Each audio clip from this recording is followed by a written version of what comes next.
2 दिन से लगातार बारिश हो रही थी। सुंदरवन के जंगल में बाढ़ के हालात हो गए थे। बाढ़ से बचने के लिए सभी पक्षी सुरक्षित जगहों पर जा रहे थे। इतने साल हो गए यहाँ रहते हुए, लेकिन इतनी भयानक बारिश नहीं देखी। अब तो तुम अंडा भी देने वाली हो, कहीं बारिश हमारे अंडे को नुकसान न पहुँचा दे। जी सही कह रहे हैं आप। हमारा पेड़ तो बहुत छोटा है, इसलिए जल्द से जल्द यहाँ से निकलना ठीक रहेगा, नहीं तो सब तबाह हो जाएगा।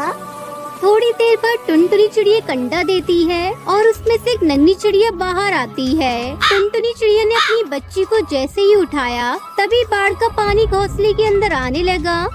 टुनटुनी, हमें जल्दी यहाँ से निकलना होगा, इसके पहले कि देर हो जाए। कालू ने अपनी बेटी को अपने ऊपर बिठा लिया और टुनटुनी चिड़िया ने अपनी छोटी बेटी को अपनी गोद में ले लिया और सभी बाहर निकल आए। कुछ दूर जाने पर वो एक पेड़ पर सांस लेने के लिए रुके। टुनटुनी, तुम बस मेरे साथ ही रहना, धीरे धीरे हम इस तूफान से निकल जाएंगे। वो दोनों धीरे धीरे आगे बढ़ रहे थे, लेकिन तभी बारिश तेज तूफान में बदल गई और इस बीच टुनटुनी चिड़िया कालू कौवे से अलग हो गई। टुनटुनी चिड़िया का भी संतुलन बिगड़ गया और उसकी बच्ची पानी में गिरकर बहने लगी। अरे कोई बचाओ, कोई मेरी बेटी को बचाओ, बचाओ। टुनटुनी की आवाज सुनकर कालू कौवा से ढूंढता हुआ वहाँ आया और उसकी मदद करनी चाहिए, लेकिन उसका भी संतुलन बिगड़ गया और उसके ऊपर बैठा मुन्ना बेटा भी पानी में गिर पड़ा। बाबा, बाबा बचाओ, माँ बचाओ, बचाओ। पल भर में ही सारा नजारा बदल गया। पानी की रफ्तार अब और भी बढ़ती जा रही थी और अपने बच्चों के खातिर टुनटुनी और कालू कौवे भी बहने लगे। अरे बचाओ, कोई मेरे बच्चों को बचाओ, बचाओ। उन दोनों ने बहुत कोशिश की, लेकिन पानी की ताकत के आगे वो कुछ नहीं कर सके और सभी पानी में डूब गए। सब खत्म हो गया। पूरे 24 घंटे के बाद स्थिति जब सामान्य हुई तो टुनटुनी चिड़िया एक अनजान जंगल में एक पेड़ के पास बेहोश पड़ी थी। उसके दोनों बच्चे भी पास में ही पड़े थे। टुनटुनी चिड़िया को जब होश आया तो वो फूट फूट कर रोने लगी।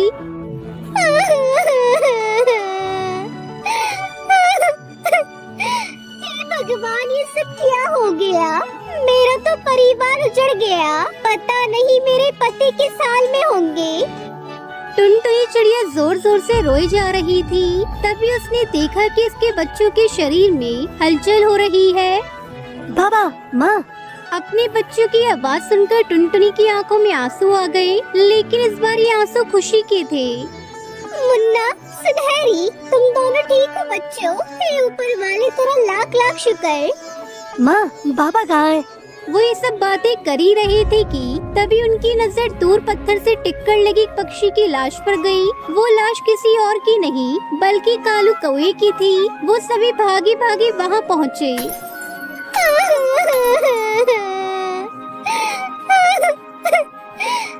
भगवान, ये सब क्या हो गया? ये सब क्या हो गया जी? क्या हो गया ये सब? टुनटुनी चिड़िया पर दुखों का पहाड़ टूट पड़ा था, क्योंकि उसके पति की मौत हो गई थी। उसका घोंसला बारिश रूपी राक्षस ने निगल लिया था। टुनटुनी चिड़िया ने अपने बच्चों के लिए खुद को संभाला, लेकिन अब उनके सामने सबसे बड़ा संकट था कि वो अपना पेट कैसे पाले। माँ, 3 दिन हो गए, कुछ खाया नहीं, जोरों की भूख लगी है। माँ, कुछ तो खाने के लिए दे दो माँ। टुनटुनी चिड़िया जिस जगह पर थी वहाँ सिर्फ आम के पेड़ थे, पर सारे आम कच्चे थे। उसे समझ नहीं आ रहा था कि वो क्या खिलाए अपने बच्चों को, लेकिन फिर तभी उसके दिमाग में ख्याल आया कि अरे, ये कच्चे आम तो खाए जा सकते हैं। जब मैं छोटी थी तब मेरी दादी इसका अचार बनाती थी, क्यों ना मैं इसकी सब्जी बनाऊं? टुनटुनी चिड़िया ने वही किया। उसने कच्चे आम को तोड़ा और उसकी सब्जी बनाई। कई दिनों से भूखे उसके बच्चों ने वो सब्जी पेट भरकर खाई। कुछ दिन ऐसे ही बीते। एक बार फिर से बाहर लगे आम के पेड़ पर गई। अरे, ये छोटे छोटे आम लगे हुए हैं, क्यों ना मैं इनसे आम का मुरब्बा बनाऊं? इसके मुरब्बे तो बहुत स्वादिष्ट होते हैं। इसके मुरब्बे तो पक्षियों ने खाए भी नहीं है। अगर मैं मेहनत करके इससे अच्छे मुरब्बे बनाऊं तो पक्षी जल्दी जल्दी खरीदेंगे। टुनटुनी चिड़िया ने अपने बच्चों के साथ आम के मुरब्बे बनाना शुरू कर दिया। उसे अपने सर पर उठाकर जंगल के बाजार में बेचने के लिए ले जाने लगी। आम का मुरब्बा ले लो, आम का मुरब्बा, स्वादिष्ट आम का मुरब्बा ले लो, स्वाद ऐसा कि कि कभी भूल नहीं पाएंगे। आम का मुरब्बा ले लो। सभी पक्षी टुनटुनी का बना आम का मुरब्बा खाने लगे और अब उसकी अच्छी कमाई होने लगी। ये सब देखकर दोनों बच्चे और टुनटुनी चिड़िया बहुत खुश होते हैं। फिर सभी खुशी खुशी रहने लगे। मम्मी जल्दी यहाँ आओ, मम्मी जल्दी आओ। ओहो, अब क्या हो गया? जल्दी बता बेटा। मम्मी ये पेड़ हरे क्यों होते हैं पर लाल क्यों नहीं होते? उफ, तू और तेरे सवाल। अब ये सब मुझे नहीं पता। जब शाम को पापा घर आएंगे तब उन्हीं से पूछना। ठीक है बेटा? अच्छा मम्मी ये हवा कैसे चलती है ये तो बता दो ना। हे मेरे भगवान, देख सुनहरी, मैं बोल रही हूँ, अब बस चुप हो जा। सारा दिन मेरी खोपड़ी खाती रहती है। पापा आएंगे तो उनका सर खाना। पर पापा का सर कैसे खा सकती हूँ? वो तो मेरे मुंह के अंदर आएंगे ही नहीं। भगवान के लिए चुप हो जा मेरी बच्ची। तुझे पता है ना मेरी जान को कितने काम पड़े हैं। तेरे उल्टे पुल्टे सवालों के जवाब नहीं है मेरे पास। टुनटुनी चिड़िया कालू कौवे की एक ही औलाद थी जिसका नाम सुनहरी था। वो जितनी नटखट थी, दिमाग की उतनी ही तेज थी। वो सारा दिन अपने माता पिता से सवाल पूछती रहती। टुनटुनी चिड़िया उसके सवालों से चिढ़ जाती थी। फिर उसी शाम ये पापा आ गए, पापा आ गए। अरे मेरी सुनहरी बिटिया, कैसी है मेरी बच्ची? मैं अच्छी हूँ पापा। अच्छा पापा एक बात बताओ, ये हवा क्यों चलती है? लो, ये फिर शुरू हो गई। अरे बेटा, एक काम करो, जाकर अपनी मम्मी से पूछो। खबरदार, जो से मेरे पास भेजा आप ही भुगतो। बेटी पापा से ही पूछो, जो पूछना है वही बताएंगे तुम्हें सब कुछ। कालू कौवा टुनटुनी चिड़िया भगवान कृष्ण के भक्त थे। कालू कौवा टुनटुनी चिड़िया का हंसता खेलता ये छोटा सा परिवार था। बस दिक्कत इतनी थी कि कालू की आमदनी बहुत कम थी। वो एक चाय की दुकान पर मजदूरी करता था और बड़ी मुश्किल से अपने घर का खर्च चला पाता था। कुछ दिनों के बाद जन्माष्टमी का त्योहार आया तो कालू और टुनटुनी सुनहरी चिड़िया को लेकर कृष्ण भगवान के मंदिर पहुँचे। मम्मी बताओ ना वो कौन थे?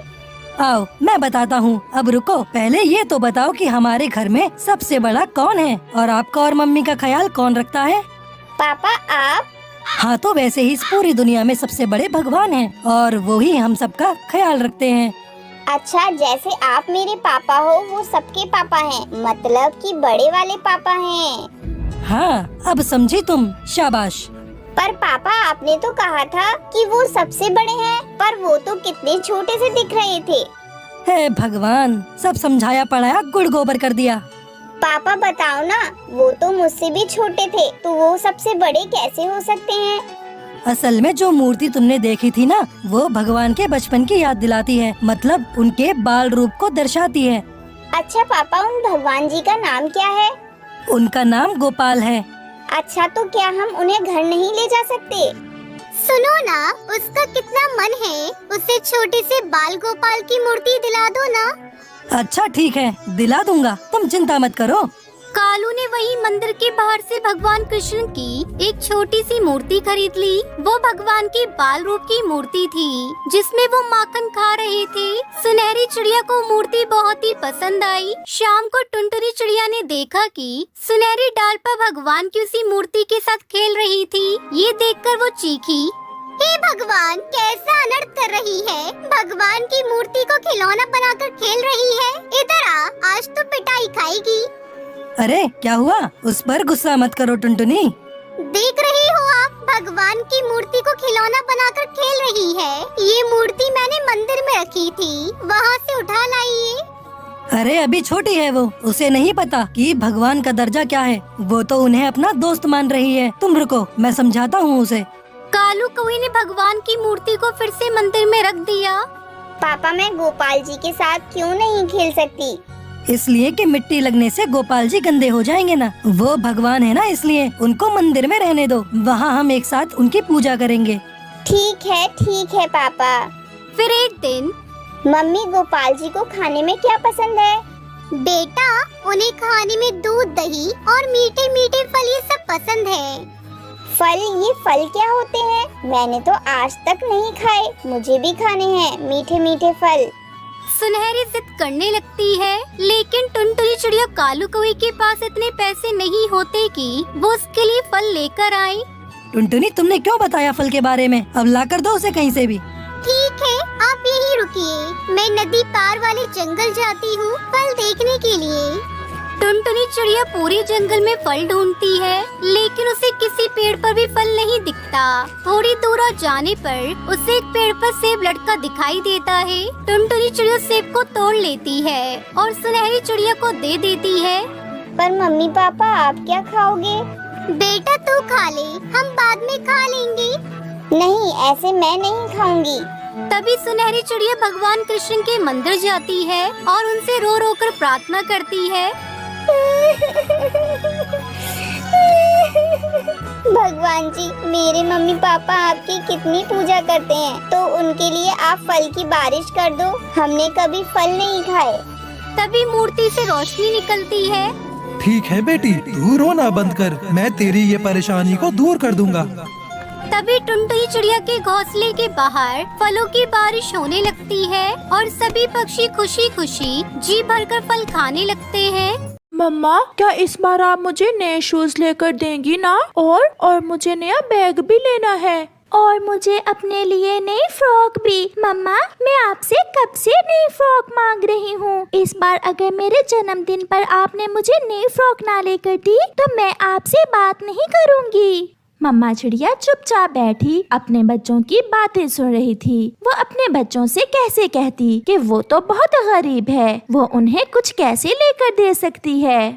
अब मैं किसी काम से बाहर जा रही हूँ, जब मेरे पास पैसे होंगे तो मैं आपको सब कुछ ले दूंगी। फिर मम्मा चिड़िया घर से निकलती है। अपने बच्चों की ख्वाहिशें सुनकर मम्मा चिड़िया बहुत दुखी थी। वो रोती हुई जा रही थी और फिर दूर घने जंगल में जाकर वो एक पेड़ के नीचे बैठ जाती है और फूट फूट कर रोने लगती है। मैं कितनी बेबस माँ हूँ जो अपने बच्चों की कोई एक भी इच्छा पूरी नहीं कर सकती। मैं तो अपने बच्चों के सामने रो भी नहीं सकती।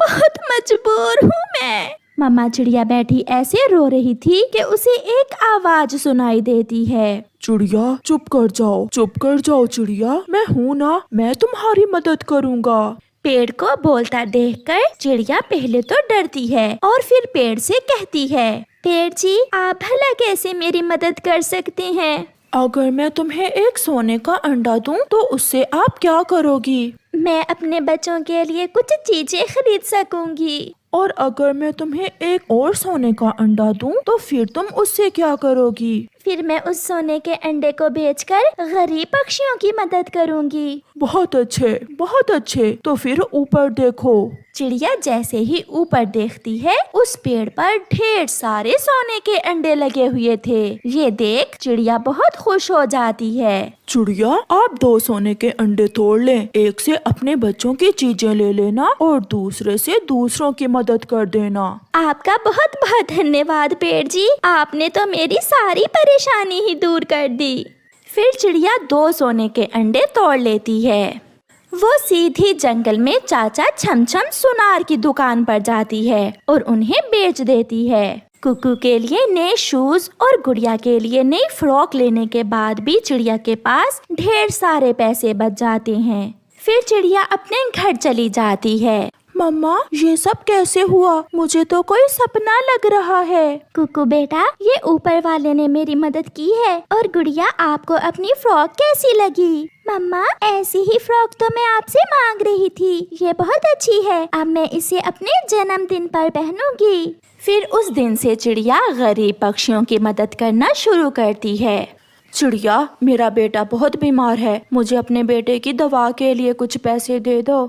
ये ले बुलबुल बहन, ये पैसे मेरे नहीं बल्कि आप सबके ही हैं। उस कशमाती पेड़ ने मुझे जो दिया वो मेरे लिए कभी खत्म नहीं होगा।